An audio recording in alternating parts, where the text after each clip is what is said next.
उसका बच्चा कहीं शीरख्वार बच्चा, दूध पीता बच्चा कहीं गुम हो गया था, कहीं खो गया था, दूध पीता बच्चा।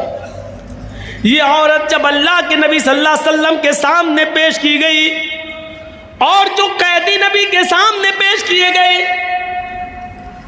इस औरत को होश नहीं है कि हमको नबी के सामने पेश किया गया है, क्या सजा मिलेगी। उसका दिमाग अपने बच्चे की तरफ लगा हुआ है। वो अपने बच्चे के बारे में सोचती है कि मेरा दूध पीता बच्चा कहाँ होगा। यहां तक कि वो नबी अकरम सल्लल्लाहु अलैहि वसल्लम के हुक्म के मुताबिक कैदियों को एक मैदान में जमा कर दिया गया। उस मैदान में उस औरत को भी लाया गया। वो औरत जिस भी छोटे बच्चे को देखती, जिस छोटे बच्चे को देखती, जिस दूध पीते बच्चे को देखती, उससे छीन लेती और अपने पिस्तान से उस बच्चे को लगाकर दूध पिलाने लगती। अल्लाह के नबी ने पूछा, ऐसा ये औरत क्यों कर रही है? जिस औरत के बच्चे को देखती ये पकड़ लेती और अपने पिस्तान का दूध पिलाने लगती, ऐसा क्यों है? जवाब मिला है अल्लाह के नबी, इस औरत का बच्चा कहीं गुम हो गया है, इसलिए ये हर बच्चे को अपना बच्चा समझ रही है। अल्लाह के नबी ने उस औरत की उस मोहब्बत को देखा, उस औरत की उस रहमत को देखा जो दूसरों के बच्चे को अपना बच्चा समझ रही है।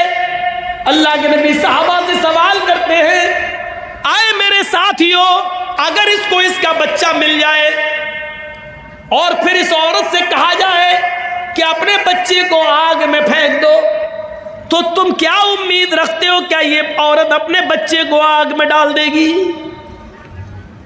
तसव्वुर करो नबी का सवाल। जो औरत दूसरे के बच्चे को अपना बच्चा समझ रही है, अगर इसको इसका बच्चा मिल जाए, फिर इस औरत से कहो कि अपने बच्चे को आग में डाल दे, जलती हुई आग में डाल दे, तो क्या वो डाल देगी? सहाबा ने कहा नहीं, हरगिज नहीं। उसकी मोहब्बत ये कभी गवारा नहीं करेगी कि वो अपने बच्चे को आग में डाल दे। अल्लाह के नबी फरमाते हैं, मेरे साथियों, रब की रहमत के 100 दर्जों में से एक दर्जा रहमत का ये हाल है कि वो अपने बच्चे को आग के हवाले नहीं कर सकती है। जिसके पास 99 दर्जे रहमत हो, वो कयामत के दिन अपने बंदे को जहन्नम की आग में कैसे डालेगा? उसकी रहमत ये कैसे गवारा करेगी कि अपने बंदे को जहन्नम में डाल दे? लेकिन बंदे गुनाह कर करके, शिर्क कर करके, बिदअतें कर करके, शराब नोशी कर करके, हराम खा खा कर, हराम की कारोबार कर करके अपने आप को खुद जहन्नम में ले जाते हैं, तो उसमें अल्लाह की रहमत फिर गजब में बदल जाती है।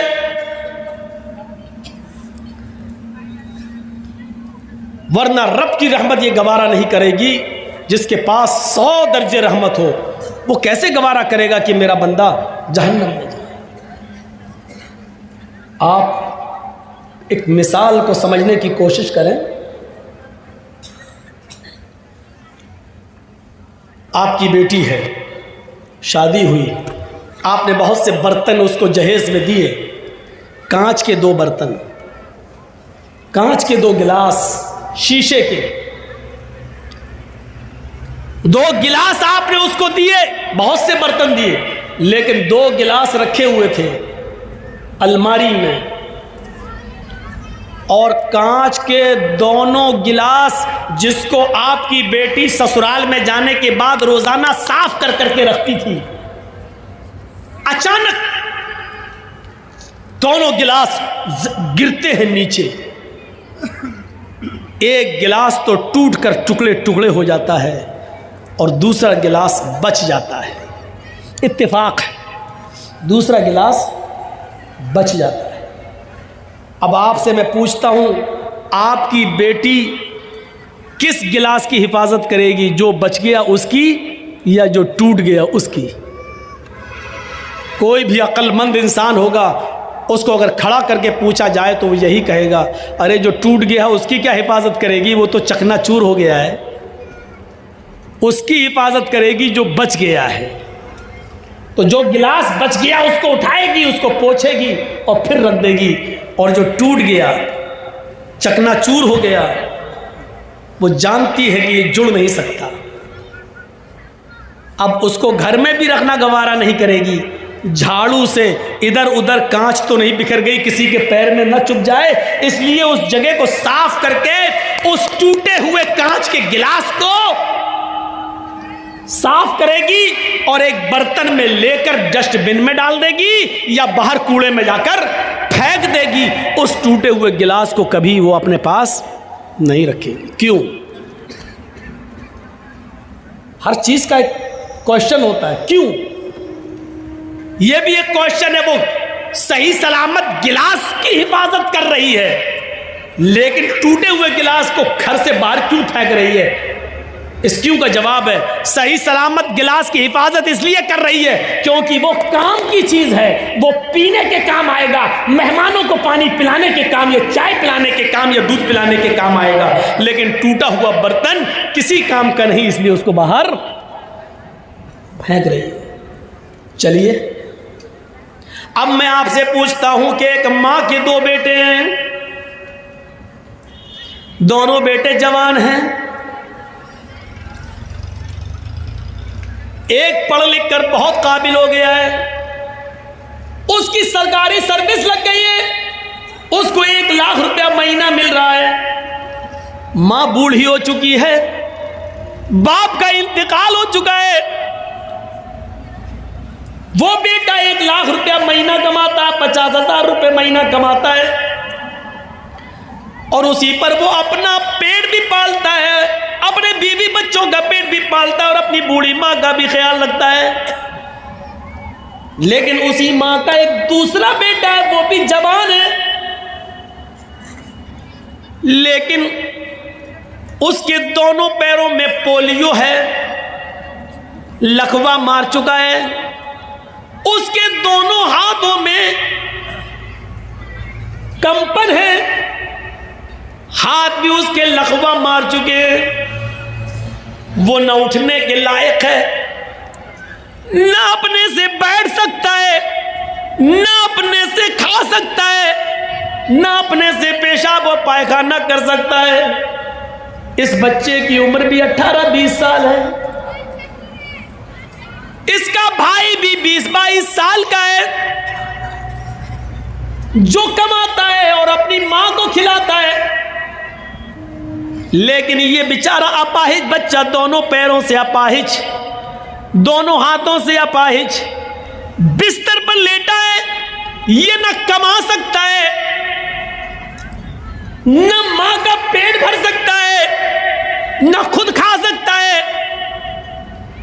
ये बच्चा भी नाकारा है, किसी काम का नहीं है, बेकार है। बल्कि ये बच्चा अपने मां पर भी बोझ बना है, बल्कि अपने बड़े भाई के ऊपर भी बोझ बना हुआ है। मैं आपसे पूछना चाहता हूं, मां इन दोनों बच्चों में से किस बच्चे की हिफाजत करेगी और किस बच्चे को अपने घर से बाहर निकालेगी? आपका जवाब होगा, वो किसी भी बच्चे को बाहर नहीं निकालेगी। वही औरत जो कांच के गिलास की हिफाजत कर रही है, जो बच गया क्योंकि वो काम का है। लेकिन मां उस काम के बच्चे से ज्यादा देख रेख इस बच्चे की कर रही है, जो दोनों बिस्तर, अपने दोनों पैरों दोनों हाथों से अपाहिज और लकवे का शिकार है, फालिज मार चुकी है, उसकी हिफाजत कर रही है। मां उस बच्चे के सर से पसीना नहीं पोंछेगी जो मेहनत करके आया है, इस बच्चे के सर से पसीना पोंछ रही है जो बिस्तर पर लेटा है। मां उस 20-22 साल के बच्चे का पेशाब और पायखाना साफ नहीं करा सकती है, बल्कि अब इतना बड़ा हो चुका है वो बच्चा कि वो मां अपने बड़े बेटे की शर्मगाह भी देखना गवारा नहीं करेगी। लेकिन इस 18 साल के और 20 साल के बच्चे की शर्मगाह देखना तो बहुत दूर की बात, उसकी गंदगी को भी अपने हाथ से साफ कर रही है और उसकी पेशाब की जगह को भी धो रही है। मेरे भाइयों, तसव्वुर कीजिए मां के दिल में ये रहम और ये मोहब्बत का जज्बा, ये कहाँ से आया? ये उसी रब की 100 दर्जे रहमत में से उतारी हुई एक रहमत के एक दर्जे का हाल है। ये माँ उस बच्चे से ज़्यादा प्यार करेगी जो बच्चा अपाहिज है, लंगड़ा लूला है और लकवे का शिकार है। ये माँ उसकी ज़्यादा देख रेख कर रही है। क्यों? अगर अल्लाह माँ बाप के दिल से ये रहमत निकाल दे तो माँ बाप से बड़ा हमारा दुश्मन कोई हो सकता है? बताइए। कमीना पैदा हो गया, कमाएं हम और मर के हम चले जाएं तो हमारे बनाए हुए घर में तू रहेगा? बाप की मेहनत, बाप का रात में जाग जाग कर मेहनत करके मजदूरी करके बिल्डिंग बनाना, जबकि बाप को मालूम है कि इस बिल्डिंग में हम नहीं रहेंगे, मेरे मरने के बाद मेरी औलाद रहेगी। अगर अल्लाह बाप के और माँ के दिल से ये मोहब्बत निकाल दे तो माँ बाप से बड़ा हमारा दुश्मन कौन हो सकता है? मेरी मेहनत की कमाई में तू रहेगा, लेकिन नहीं रहेगा। क्यों? क्योंकि बाप की मोहब्बत ये गवारा नहीं कर सकती है कि मेरी औलाद मारी मारी फिरे। ये मोहब्बत किसने पैदा की है? उसी रब ने। और 100 दर्जे रहमत के एक उतारा है, और एक रहमत के दर्जे का हाल यह है जो मुर्गी अपने बच्चों से प्यार कर रही है, बकरी अपने बच्चों से, भैंस अपने बछड़े से, गाय अपने बछड़े से। ये मोहब्बत का तकाजा है। और माँ अपने बेटे से मोहब्बत कर रही है, ये मोहब्बत का तकाजा है। मेरे प्यारे साथियों, जरा तसव्वुर करो रब की रहमत का एक दर्जा। अब जरा आइए फिर देखिए रब की रहमत का हाल क्या है। आइए और फिर देखिए कि रब की रहमत का हाल क्या है। फरमाया कि अल्लाह रब्बुल आलमीन की रहमत ये कैसे गवारा कर लेगी? जब एक माँ अपने बच्चे को आग में डालना गवारा नहीं कर सकती है तो अल्लाह रब्बुल आलमीन की रहमत ये कैसे गवारा करेगी? जबकि उसके पास रहमत के 100 दर्जे कैसे गवारा करेगी कि अपने बंदे को आग में डाल दे? बनी इस्राइल का एक वाक़या बयान करते हुए नबी अकरम ने फरमाया, एक शख्स अपने ऊंट को अपने घर के सारे सामान के साथ पैक करके निकलता है और एक सहरा और जंगल से होता हुआ जाता है। थक गया, जंगल में एक पेड़ से, एक दरख्त से वो अपने ऊंट को बांध देता है और थोड़ी देर दरख्त के साए में आराम करने लगता है। आंख खुलती है तो देखता है कि मेरा ऊंट गायब। उसमें पूरे घर का सामान बंधा था। अब ऊंट गायब, होश उड़ गए हैं, ऊंट गायब, मेरे घर का पूरा सामान ऊंट पर और ऊंट गायब। वो कभी इस झाड़ी जाता, कभी उस झाड़ी में देखता, कभी इस पहाड़ी पे चढ़ता, कभी उस पहाड़ी पे चढ़ता। वो पूरा जंगल तलाश कर डाला लेकिन उसको ऊंट नहीं मिला, उसको ऊंट नहीं मिला। पूरा जंगल तलाश कर देता है लेकिन उसको ऊंट नहीं मिलता है। मायूस होकर उसी पेड़ के पास आता है, हाथ सर पे रखकर सोचने लगता मैं क्या करूंगा। बड़ी मेहनत से माल कमाया था, गायब हो गया ऊंट, कहां चला गया? अब कितना दिन लगेगा उतना माल कमाने में और अपने घर का साजो सामान बनाने में कितना वक्त लगेगा? अब ये सोच ही रहा था, थका हुआ था कि अचानक नींद आ गई। थोड़ी देर के बाद आंख खुलती है, क्या देखता है कि मेरा ऊंट उसी पेड़ से बंधा हुआ है जिस पेड़ से गायब हुआ था। आता है ऊंट तो ये, जाकर देखता बंधा है, सामान देखता है तो उसके ऊपर अनाज का एक दाना भी कम नहीं है। जैसे वो अपने घर से लाया था वैसा ही हूबहू, सेम टू सेम वैसा ही ऊंट पर लगा हुआ है और एक भी चीज गायब नहीं है। इस चीज को देखता है तो मारे खुशी के, हमने दिन भर ऊंट ढूंढा, तलाश किया तो मिला नहीं और अचानक अपने आप आ गया और सामान भी गायब नहीं।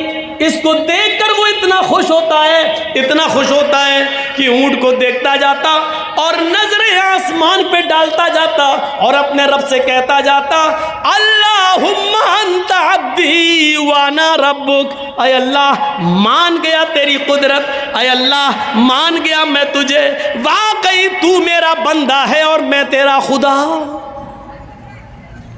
नहीं समझ पाए ना? उसने क्या जुमला इस्तेमाल किया? मारे खुशी के उसने क्या कहा? अल्लाहुम्मा अंता अब्दी, वाह वाकई तू मेरा बंदा है, वाना रब्बुक और मैं तेरा रब। उल्टा बोल गया, समझ रहे ना क्या बोल गया वो?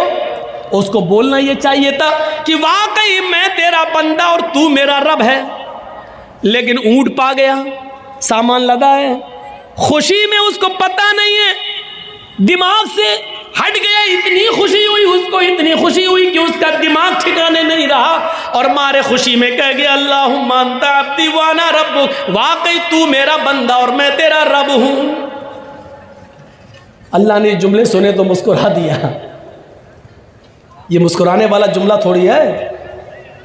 अब मेरा बेटा खुशी में अगर ये कह दे कि मैं तुम्हारा बाप हूं तुम मेरे बेटे, भाई कोई चीज़ मैं ला के उसको दूं खुशी में जो उसको बहुत पसंद हो और खुशी खुशी कहते बाप तुम मेरे बेटे हो मैं तुम्हारा बाप, तो हम नाराज़ थोड़ी होंगे। हम तो खुश होंगे कि देखो खुशी में बेचारा ऐसा कह रहा है, जबकि कहना ये चाहता था कि हाँ तुम मेरे प्यारे अब्बू हो और मैं तुम्हारा बेटा, लेकिन धोखे से उसके मुंह से निकल गया मारे खुशी के हाँ मैं तुम्हारा बाप हूं तुम मेरे बेटे। ये बाप अच्छी तरह जानता है कि बेटा मजाक में कह रहा है या धोखे से निकल गया, ये सही में कह रहा, ये बाप जानता। और रब जानता है कि मेरा बंदा ये कहना नहीं चाह रहा था, लेकिन धोखे से खुशी में उसकी जबान से जुमला निकला, इसलिए वो मुस्कुरा रहा है। अगर यही जुमले उसने जानबूझकर कहे होते तो माफ कीजिएगा वो कहीं का नहीं रहता। इतने खतरनाक जुमले तो फिरौन ने भी इस्तेमाल नहीं किए। फिरौन भी लोगों से कहता था अना रब्बुकुमुल आला, मुझे अपना रब कहो, मैं तुम सबका रब हूं। फिरौन भी लोगों से ये कहता था मैं तुम्हारा रब हूं, लेकिन फिरौन ने कभी अल्लाह से नहीं कहा कि मैं तेरा भी रब हूं। फिरौन ने कभी जिंदगी में अपने रब से नहीं कहा आय अल्लाह मैं तेरा भी रब हूं। वो लोगों से कहता था अना रब्बुकुमुल आला, मैं तुम्हारा रब हूं, तुम मुझे अपना रब मानो। लेकिन इसके बावजूद अल्लाह ने क्या किया? उसको दरिया में गर्क कर दिया, डुबो दिया और मार डाला और उसकी लाश को समंदर से बाहर फेंक दिया। आज भी मिस्र के म्यूजियम में उसकी लाश निशाने इबरत बनी हुई है। आज भी उसकी लाश देख लो, जो देखना चाहे। आज भी जमीन उसको एक्सेप्ट नहीं करती है। जिस जमीन में गाड़ा जाता है जमीन निकाल के फेंक देती है, जिस समंदर में डाला जाता है समंदर निकाल के फेंक देता है। आज भी उसकी लाश निशाने इबरत बनी हुई है। फिरौन ने इतने बड़े जुमले नहीं कहे थे। इसने ये कहा था मैं तुम्हारा रब हूं, लेकिन अल्लाह से कभी नहीं कहा था मैं तेरा रब हूं। लेकिन इसने तो अल्लाह ही को अपना बंदा कह दिया और अपने आप को अल्लाह, अपने आप को रब का, अल्लाह का रब कह दिया। अल्लाह अंत अब्दी व अना रब्बुक, तू मेरा बंदा मैं तेरा खुदा। जरा तसव्वुर करो। लेकिन इसके बावजूद अल्लाह नाराज नहीं हो रहा। क्यों? क्योंकि उसके दिल की नीयत ये नहीं थी।